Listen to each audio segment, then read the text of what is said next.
Hello बच्चों, कैसे हैं आप सभी? बढ़िया।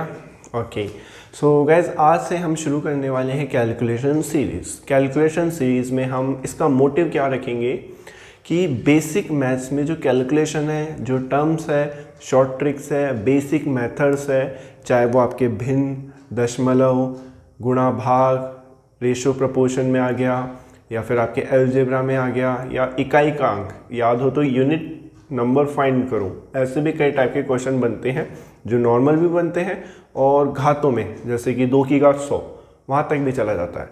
तो ओवरऑल कहना चाहूँगा, जो भी नंबर्स हमको दिखते हैं वो उनकी कैलकुलेशन कैसे होगी, इजी वे में कैसे होगी, फास्ट कैसे करनी है और बेसिक से कैसे करनी है, तो सारी चीज़ मैं यहाँ पे कवर करूँगा। लंबी सीरीज चलने वाली है। ओके, तो आज है हमारा एपिसोड फर्स्ट, जिसमें हम फर्स्ट टॉपिक पढ़ने वाले हैं नंबर सिस्टम। देखो, जितने भी टॉपिक आएंगे ना वो मैं स्टेप बाय स्टेप लूँगा, तो कोई भी टॉपिक को मिस नहीं करना है, लाइन टू लाइन पढ़ना है। क्वेश्चंस भी मैं प्रोवाइड करवाता रहूँगा, बस कमेंट आते रहने चाहिए। कमेंट में एक भी क्वेश्चन आएगा उसका रिप्लाई ज़रूर मैं दूंगा, ठीक है। चलो, तो संख्या पद्धति में हमको पढ़ना है जो भी संख्याएँ हमको दिखती है। संख्या कौन कौन सी देखते हो आप? अच्छा, अगर मैं बात करूँ मैथ्स, आप कैसे पहचानोगे कि मैथ्स है? नंबर्स को देख के, वो 1 2 1/2 -3/2, पाई कहीं दिख गया, x + y, कुछ इस तरह की चीज़ें दिख गई, ये देखते ही आप पहचान लोगे कि यहाँ पर हम मैथ्स पढ़ने वाले हैं, ठीक है। तो अब इन्हीं चीज़ों को, कौन सा नंबर, उसको बुलाते क्या है, क्या क्या उसके नाम है एक्स्ट्रा, उनसे भी कभी कभी डायरेक्ट क्वेश्चन आता है। तो आज हम उन सभी टाइप्स को यहाँ पे देखने वाले हैं, ठीक है। तो गाइस, संख्या पद्धति को बेसिकली मैं तो 2 भागों में बांटने वाला हूँ। देखो, हम कोई थ्योरी नहीं पढ़ रहे हैं। थ्योरी का मतलब वो नहीं करना कि यार यहाँ पे मेरे को इस सिद्धांत के बारे में बताना है, ये बताना नहीं। नंबर सिस्टम में हमको ये याद रखना है, नंबर कितने टाइप के हैं, उन्हें बोलते क्या है। अब अलग अलग बुकों में इसको किसी में 2 भागों में, किसी में 3 भागों में, किसी में 10 भागों में बांट रखा है। हम बेसिकली वही पढ़ेंगे जो हमारे लिए इम्पोर्टेंट है और आसान भी है। आसान भाषा में करेंगे, पढ़ेंगे सब, कवर सब करेंगे, बस इजी वे में कर लेंगे, ठीक है। तो बेसिकली नंबर्स को बांटना चाहे तो हम 2 भागों में बांटेंगे, रियल नंबर्स और इमेजिनरी नंबर। हिंदी में वास्तविक एंड काल्पनिक। तो देखो, काल्पनिक जो नंबर है वो हमको नहीं पढ़ने हैं। ये आते हैं आपके a + i/b सम्मिश्र संख्याएं, जो कि टेक्निकल लाइन का पार्ट है। हम यहाँ पे अभी सिर्फ नॉन टेक्निकल में भी, जैसे कि हो गया आपका 11th-12th का पार्ट, वो हमारे लगभग कंपटीशन एग्जामों में नहीं आता है। तो हमको ये नहीं पढ़ना है, z जो भी है हमारा, इसको नहीं पढ़ना है। इसे कहते हैं हम सम्मिश्र संख्याएं, ठीक है। इसे भूल जाओ, ये हमारे काम का नहीं है। हाँ, अब बोलोगे हमने कभी किसी नंबर को x मान लिया, कभी किसी को y मान लिया, तो वो है तो रियल नंबर ही, वो वास्तविक संख्या का ही पार्ट है, ठीक है। कैसे आएगा अभी हम करेंगे। बात करते हैं हम रियल नंबर। हमको सिर्फ रियल नंबर के बारे में पढ़ना है। अब बेसिकली कहा जाता है रियल नंबर 2 टाइप का होता है, रेशनल और इरेशनल, लेकिन मैं यहाँ नहीं बता रहा इसको, हम इसी में सारे एक साथ ही पढ़ लेते हैं, एक एक करके सारे नंबर्स पढ़ेंगे, क्योंकि वो सब रियल में ही आता है, ठीक है। रेशनल इरेशनल परी में भी हम यहीं पर पढ़ेंगे। कंफ्यूज मत होना, हिंदी इंग्लिश में दोनों साथ में चलेगी। मैथ्स में हिंदी इंग्लिश कुछ नहीं होता, बस छोटी मोटी टर्म्स होती है।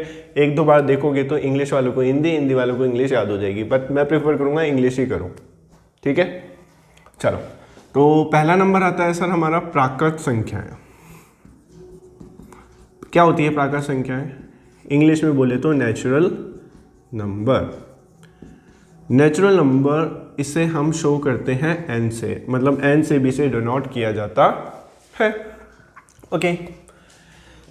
कहाँ से शुरू होंगे भैया? 1 2 3 n अनंत तक चलते जाएंगे, ये कभी नहीं रुकते हैं। संख्या कभी रुकती है? नहीं रुकती। कहाँ तक जाती है? जहाँ तक आप बोलते जाओ, जब तक है जान, बोलते जाओ। तो जहाँ तक आप बोल नहीं सकते उस चीज़ को कहते हैं हम अनंत, या जहाँ तक आप जा नहीं सकते वही क्या होता है आपका अनंत। और अनंत का चिन्ह होता है ये 8 कैसा है? आड़ा, लेटा दिया इसको। चलो, तो याद रहेगा नेचुरल नंबर क्या होते हैं आपके, जो 1 से शुरू होते हैं और अनंत तक जाते हैं। दूसरा आता है सर आपका पूर्ण संख्याएं। पूर्ण संख्याएं आपकी मानी जाती है होल नंबर। होल नंबर को प्रदर्शित किया जाता है किससे? W से। W दोनों में क्या फ़र्क है? कुछ फ़र्क नहीं है भैया, कुछ भी फ़र्क नहीं है। ये 1 से शुरू होता है और ये 0 से शुरू होता है। कहना चाहूँ तो अगर नेचुरल नंबर में मैं 0 को और शामिल कर दूँ तो वो बन जाएगा मेरा होल नंबर। अब बोलो क्या 0 तो शामिल करना था, 0 तक तो हमको वैसे ही पता है, नेचुरल नंबर बताने की ज़रूरत ही क्या थी? तो ज़रूरत थी क्योंकि क्वेश्चनों में डायरेक्ट पूछी जाती है। ठीक है, चलो अब होल नंबर को भी अगर मैं बांटना चाहूँ तो 2 भागों में बांट सकता हूँ। एक है मेरी सम संख्या यानी कि इवन नंबर्स, और एक है मेरी विषम यानी कि ऑड नंबर्स। क्या फ़र्क है दोनों में? सम संख्याएं वे संख्याएं जिनका अंत 2, 0, 4, 6, 8 पे होता हो और जिनका अंत 1, 3, 5, 7, 9 पे होता हो। या फिर हम ऐसे भी पढ़ते आए बचपन में कि वे संख्याएं जिनमें 2 का पूरा पूरा भाग चला जाए वो आपकी कहलाती है सम संख्या, और जिनमें ना जाए वो कहलाएगी आपकी विषम यानी कि ऑड नंबर्स। Got it? चलो, तो यहाँ से हमने 2 नंबर पढ़ लिए। इसे W से, ये W याद रखना, यहाँ पे N याद रखना। ठीक है, अब एक यहाँ पे आप एक चीज़ बोल सकते हो कि जो N है ना, N यानी कि नेचुरल नंबर, वो किसको बिलोंग करता है? ये किसका समुच्चय है, किसका सबसेट? ये जो चिन्ह है ना, इस चिन्ह को अपन कहते हैं समुच्चय। आगे याद आएगा, बहुत बार बात करेंगे इसके बारे में, अभी नाम याद रख लो। तो जहाँ पर ये मुंह खुला है ना और जहाँ पर ये मुंह बंद है, जैसे मैंने यहाँ पे लिखा N सबसेट ऑफ W, मतलब N में जितने भी अवयव हैं, जितने भी एलिमेंट हैं, वो आपके W यानी होल नंबर में है। बिल्कुल है, क्योंकि W में 0 ही तो ज़्यादा है, कह सकते हैं बिल्कुल। लेकिन सारे W N नहीं है। क्या W को N कहा जा सकता है? बिल्कुल नहीं, क्योंकि W में 0 है, N में 0 नहीं है। चलो आगे चलते हैं। अगली संख्या आती है हमारी पूर्णांक। ये बहुत ही इंपॉर्टेंट है। इंटीजर्स। क्या होते हैं इंटीजर्स? पढ़ा होगा, सभी ने पढ़ा होगा, सभी ने देखा होगा। देखा है? कहीं देखा है? 2 और -2 देखा है? तो यहाँ पर 2 तो क्या था? चलो इसको पहले पूरा बना ही देते हैं। अरे उल्टा है आड़ा। समझ में आया कुछ? 0 से अनंत तक की ये सारी संख्याएं मेरी क्या थी? Whole number. 1 से अनंत तक की सारी संख्याएं क्या मेरी? Natural number. और 0 के इधर जब आते हैं अपन, तो ये सारी संख्याएं मेरी कैसी संख्या कहलाती है? ऋणात्मक यानी कि नेगेटिव नंबर्स। ऋणात्मक का मतलब समझ गए? क्या समझे? जब अपन उल्टी साइड जाएंगे पीछे की तरफ तो वो नेगेटिव होगी। याद कैसे करोगे इसको? 0 के बाएं तरफ ऋणात्मक होते हैं, 0 के दाएं तरफ धनात्मक। यहाँ पे कैसे नंबर होते हैं? पॉजिटिव यानी कि धनात्मक। अच्छा, तो अब एक चीज़ यहाँ पे ये भी याद रखनी है आपको, इधर से इधर, लेफ्ट से राइट हम जाएंगे तो नंबर कैसे होते हैं? इंक्रीजिंग ऑर्डर में, मतलब बढ़ते चले जाते हैं। अगर बात करूँ -2 और 2 की, तो कौन बड़ा है कौन छोटा है? 2 बड़ा है। क्यों? क्योंकि ये बाईं तरफ है, सॉरी दाईं तरफ है। -1 और -2 में कौन बड़ा? -1, क्योंकि -1 2 के दाईं तरफ है। तो दाईं तरफ नंबर बढ़ रहे हैं और बाईं तरफ नंबर घट रहे हैं। चलो एक क्वेश्चन पूछता हूँ कि -100 बड़ा है कि -1? तो -1 बड़ा है। और कितना बड़ा है? 99 बड़ा है। ठीक है, क्योंकि यहाँ से यहाँ आने में तो हमको कुछ प्लस ही चलना पड़ेगा ना। -100 में से +99 करूँगा तब जाके मेरा -1 आएगा। तो यहाँ से ये चीज़ समझ में आई। इसके बारे में हम और भी चीज़ें पढ़ेंगे, लेकिन अभी हमको पढ़ना है कि इनके नेम क्या है और इनको हम पहचानते क्या है, किस नाम से इनको बोलते हैं। तो यहाँ पे अभी तक हमने 3 नंबर पढ़े, प्राकृत, पूर्ण, पूर्णांक। हाँ भाई, इंटीजर्स, इंटीजर्स को नहीं बताया, इसे शो करते हैं हम Z से या फिर I से। ये दोनों ही इसको पहचानने के शब्द हैं, शब्द नहीं है, अल्फ़ाबेट है। ओके, तो यहाँ तक कोई प्रॉब्लम है? नहीं है। चलो सो गाइज, नेक्स्ट नंबर है हमारा, हम बात कर रहे हैं रियल नंबर्स की ही। तो रियल नंबर्स में हमारा नेक्स्ट नंबर आता है, इसे कहेंगे हम फ्रैक्शन। फ्रैक्शन को हिंदी में कहेंगे हम भिन्न। तो बहुत ही बढ़िया, बहुत ही अच्छी कैलकुलेशन, इसके बारे में हम पढ़ेंगे आगे वाले लेक्चरों में। टॉपिक लेंगे एक फ्रैक्शन, हिंदी में भिन्न। क्या होता है फ्रैक्शन? एक ऐसी संख्या जो किस फॉर्म में होती है? p/q फॉर्म में। एंड q कभी भी आपका जीरो नहीं पाया जाता। q जीरो क्यों नहीं पाया जाता है? क्योंकि अगर हम किसी भी संख्या में जीरो का भाग देते हैं तो ये संख्या नॉट डिफाइंड है। इसे हम अनंत भी कहते हैं और नॉट डिफाइंड भी कहते हैं। तो जीरो आपका कभी भी हर में, डिनोमिनेटर में नहीं हो सकता है। ठीक है, चलो। और ये जो p और q है ना, p and q, ये बिलोंग करते हैं आपके होल नंबर से, या नेचुरल नंबर भी मैं कह सकता था, होल नंबर से बिलोंग करता है। जैसे अगर मैं यहाँ पे बोलूँ 0 में 2 का भाग दो, तो ये आंसर क्या आएगा? 0। लेकिन 0 से किसी में आप भाग दोगे तो वो अभी हमको नॉट डिफाइन है, याद रखना है। ठीक है, चलें आगे चलते हैं। ये समझ में आता है? p क्या है यहाँ पे? अंश। अंश बोले तो न्यूमरेटर। q क्या है यहाँ पे? हर। हर बोले तो डिनोमिनेटर। ठीक है, एक चीज मिस कर दी, वो भी देख लेते हैं। यहाँ पे हमने देखा था नेचुरल नंबर सबसेट होता है किसका? होल नंबर का। ये v का नहीं है चौंच वाला, ये थोड़ा सा u जैसा साइन है, जिसे हम क्या कहते हैं? सेट, सबसेट का। w आपका होता है i, यानी कि इंटीजर्स का। n भी आपका होता है इंटीजर्स का।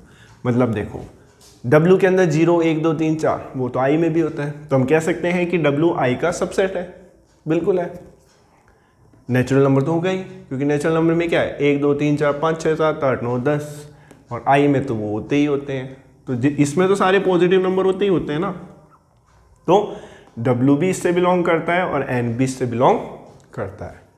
क्लियर है? चलो, यहाँ से क्वेश्चन पता कैसे आता है? आपसे पूछेगा कि क्या सारी प्राकृत संख्याएं पूर्ण संख्याएं हो सकती है? बिल्कुल हो सकती है। लेकिन क्या सारी पूर्ण संख्याएं नेचुरल प्राकृत संख्याएं हो सकती है? नहीं हो सकती। तो इस टाइप के क्वेश्चन यहाँ से बन सकता है, तो याद होना चाहिए। चलो आगे चलते हैं।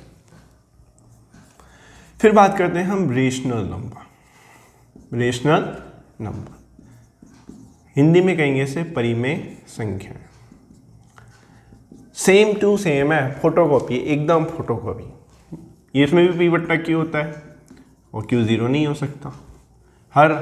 अंश और हर, न्यूमरेटर डिनोमिनेटर।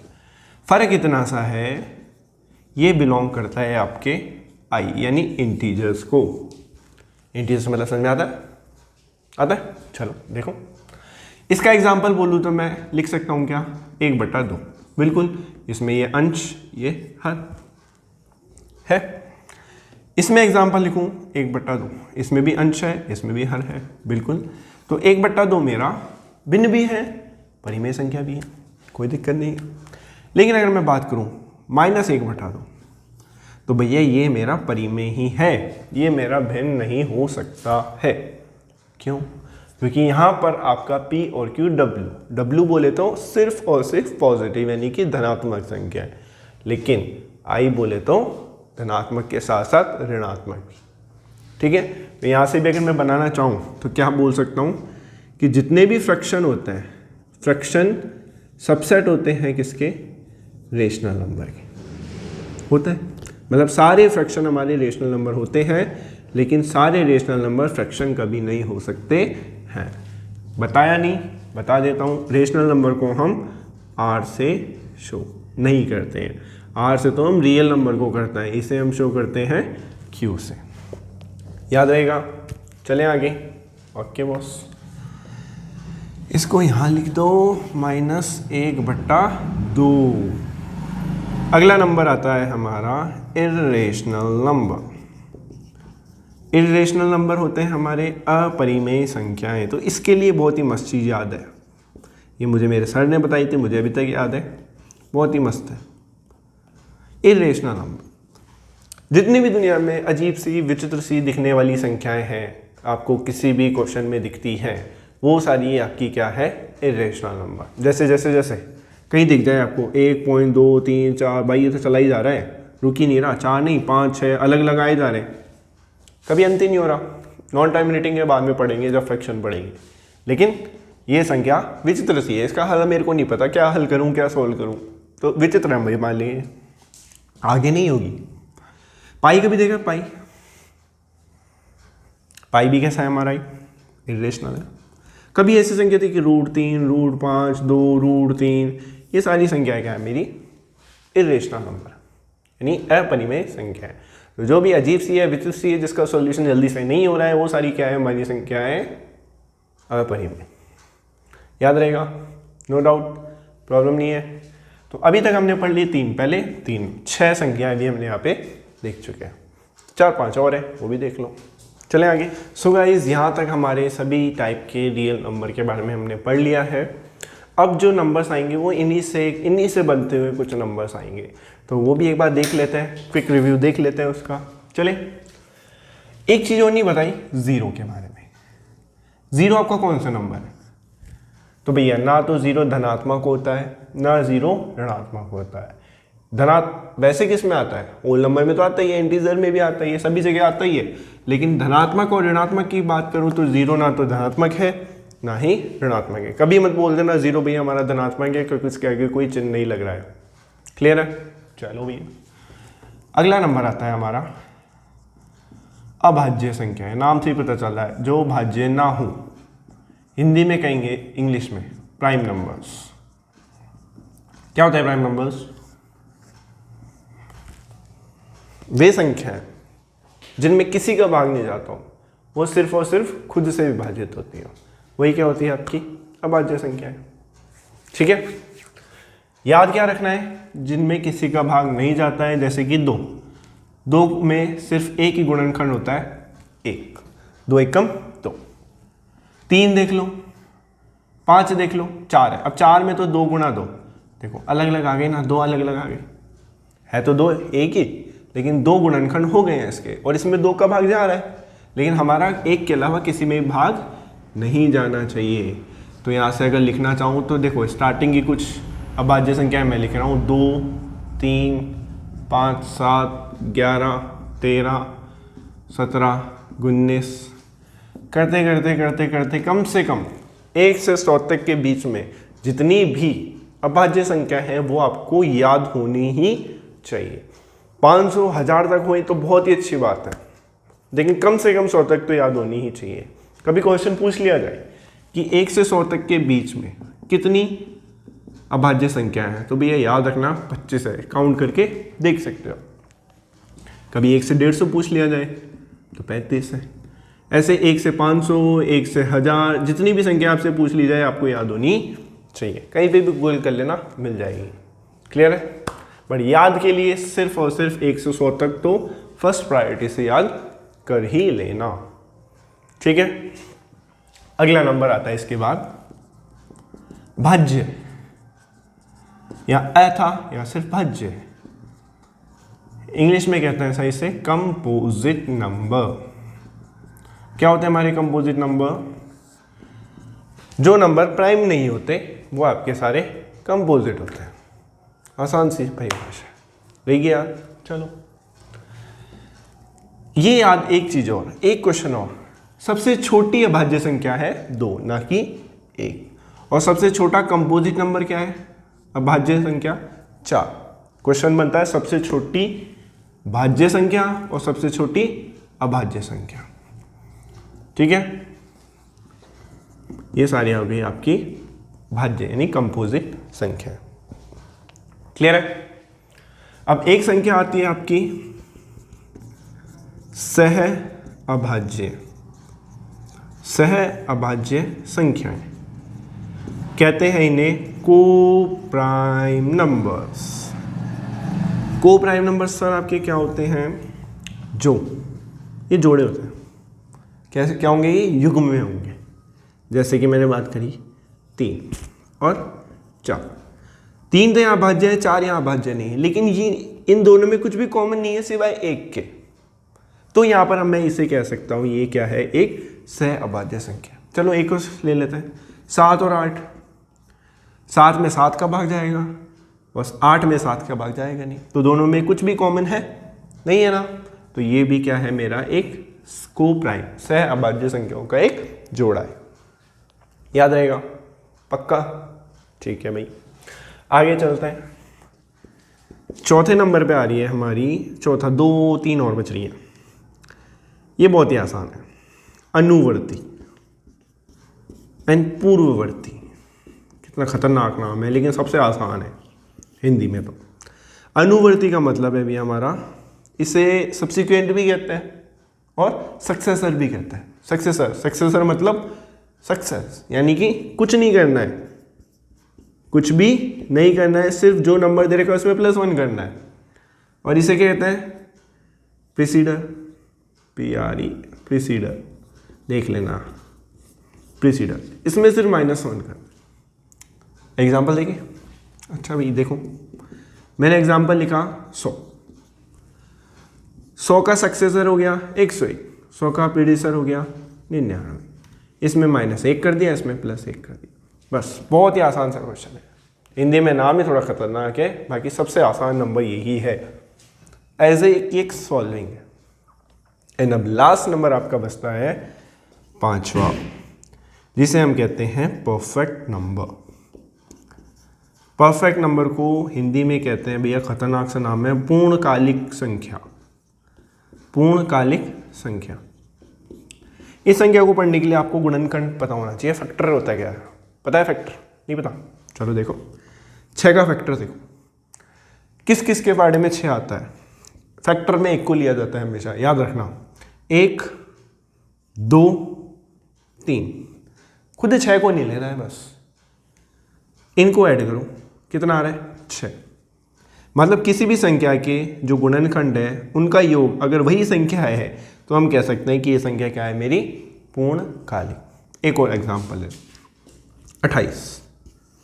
28 में 1 से भाग जाएगा, ठीक है, 2 से भाग जाएगा, ठीक है, 3 से जाएगा नहीं जाएगा, 4 से जाएगा बिल्कुल जाएगा, फिर 7 से जाएगा, जाने दो भाई, 8 से नहीं जाएगा, 10 से 11 से सीधा जाएगा, अब 14 से। अब इनको जोड़ के देखो, 1 और 2 3, 7 7 7 14, 14 14 28। तो 28 में मेरी क्या है? एक परफेक्ट नंबर, पूर्ण संख्या है। तो आई होप यहाँ से जो बेसिक इम्पॉर्टेंट क्वेश्चन बन सकते हैं, जिन संख्याओं के नामों में से बन सकते हैं, वो मैंने आपको यहाँ पे बता दिया है। इससे बाहर आएगा तो हम कैलकुलेशन में ही देख लेंगे, नहीं आएगा फिर भी आएगा तो मैं बता दूंगा। आप कमेंट में बता देना कौन सी संख्या नहीं की है, लेकिन वो हमारे लिए इम्पोर्टेंट भी हो। Clear? So thank you so much, आपने लास्ट तक वीडियो को देखा। Bye bye, take care and please support करें, like share and subscribe. Thank you, नमस्कार।